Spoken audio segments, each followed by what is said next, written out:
rivers where it was just simply black and white.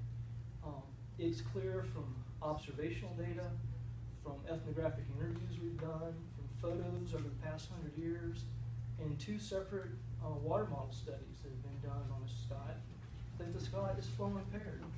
From surface diversions and groundwater pumping, this river goes dry unnaturally in the summer almost every year. I mean, it's not an opinion. It's well documented fact. And so, we would like to talk to you guys about the reasons why you chose not to put forth that as an impairment, but we do disagree. And it's really important.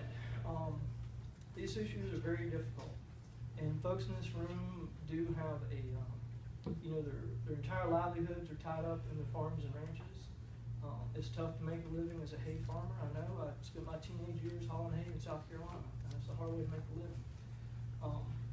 But it's also tough for folks downstream who depend on fish for subsistence or to make a living as well. There's commercial fishermen on the coast, tribal fishermen trying to feed their families. So we think that the first step to recovery is acknowledging there's a problem. And so we see the flow impairment, having it listed as flow impaired admits that yes, there is a problem. And we all have to learn how to share a limited resource. There's just a finite supply of water, and we do have to learn how to share it equitably.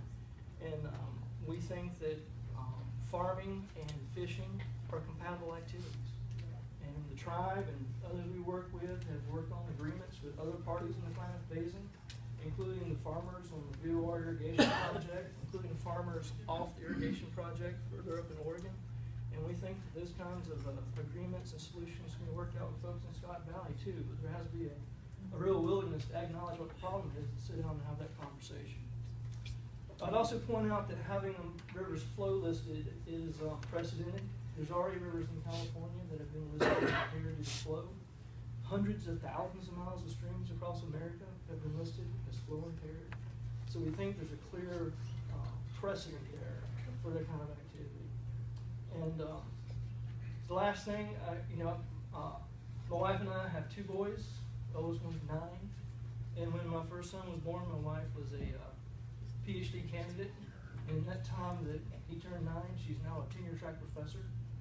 And I would just like to say, I don't think having children really holds women back from being effective at her job. And so, well, thank you. I personally appreciate that.